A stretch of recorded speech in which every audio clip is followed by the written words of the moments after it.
the Congress may be prepared to move forward with impeachment. The Gateway pundit quoted an aide who said, "A laptop was stolen from the office of U.S. House of Representatives Speaker Nancy Pelosi during the storming of the U.S. Capitol on Wednesday," one of her aides said on Friday.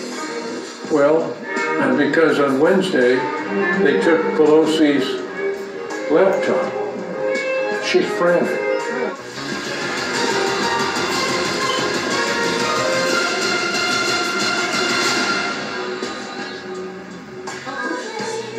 The military took all of the laptops from Congress, then they left the premises. They were messaging the CCP, Antifa, and fake news.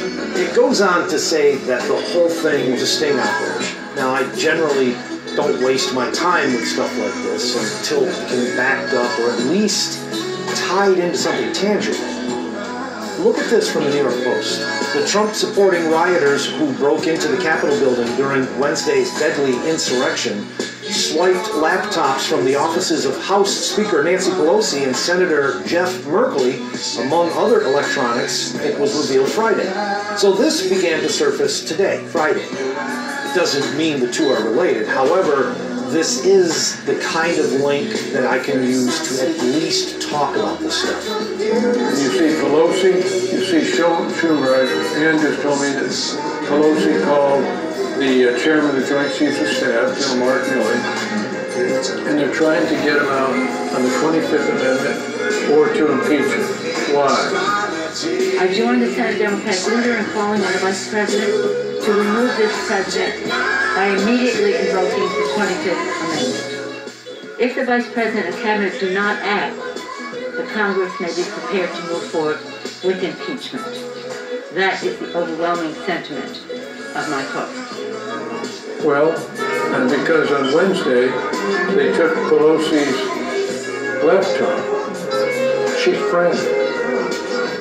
There were some people in there that were special forces mixed with Antifa, and they took her laptop and they had that data. Did you see yesterday that an email went around telling everybody about the emergency broadcast? So there's those little signals that you see.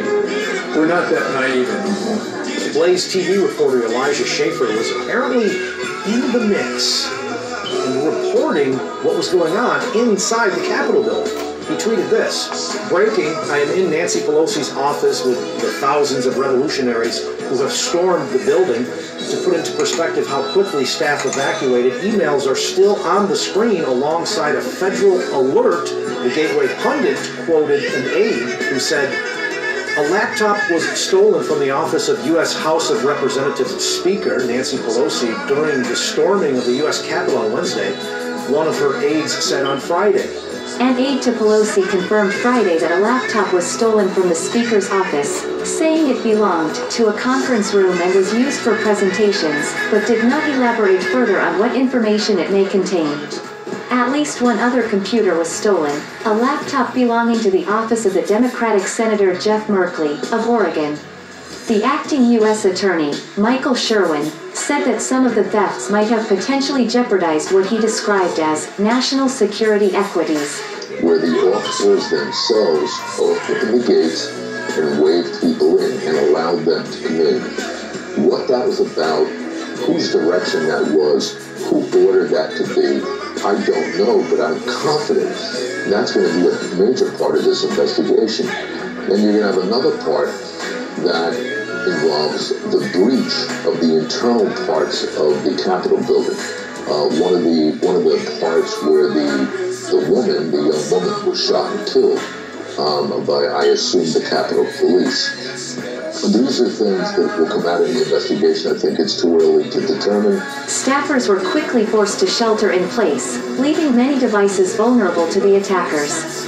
Photos posted by rioters from inside the Capitol showed exposed computers, including one in Pelosi's office with an email inbox in full view.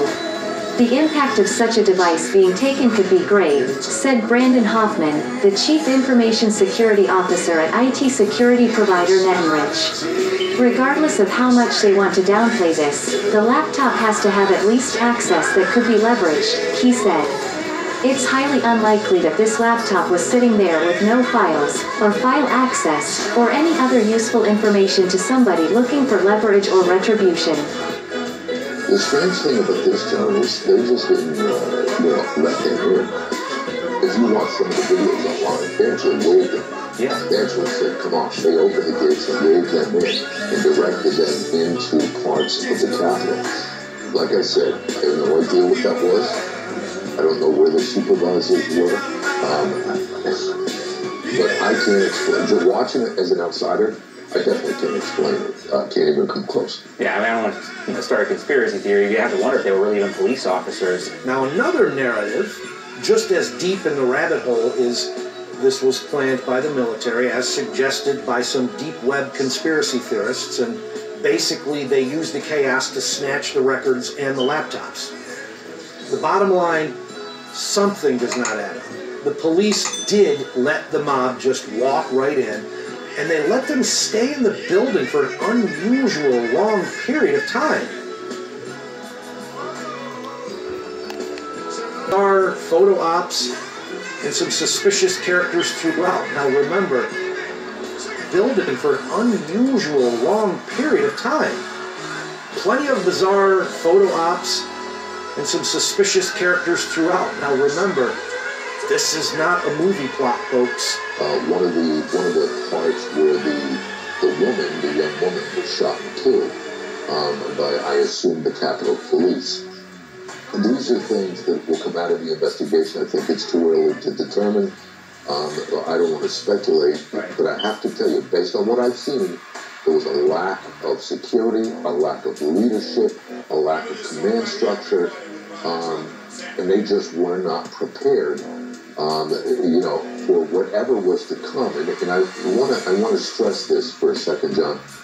I was at the rally, and I went back to my hotel after the rally, but I can tell you there were close to 1 million people on the mall between where the president spoke and the Washington Monument, beyond the monument, and that demonstrates that area was completely peaceful.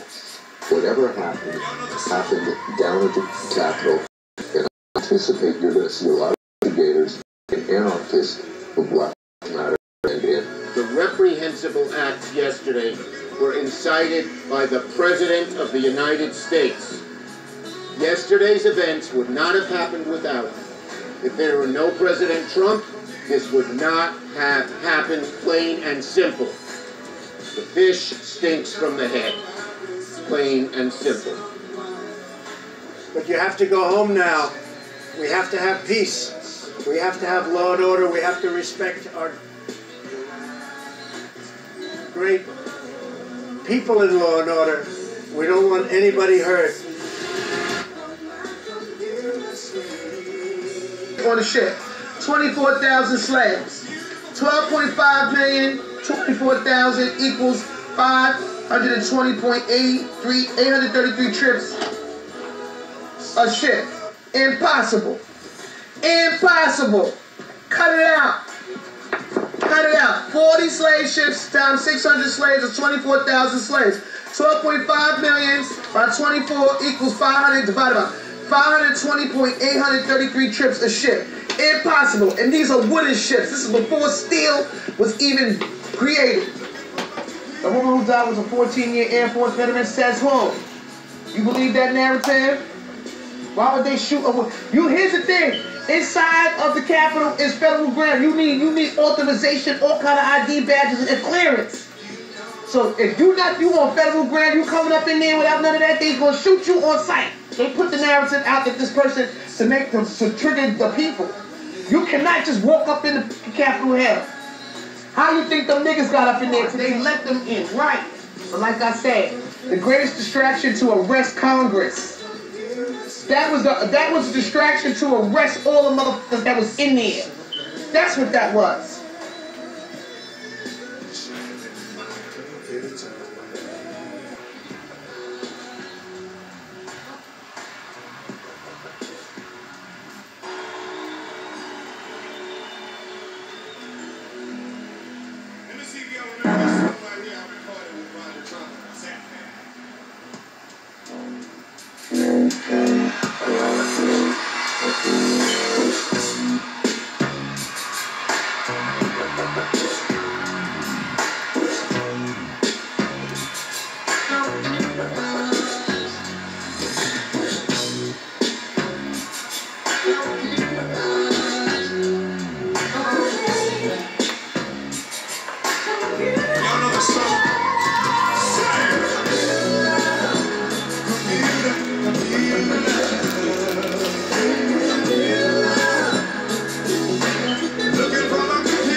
You know,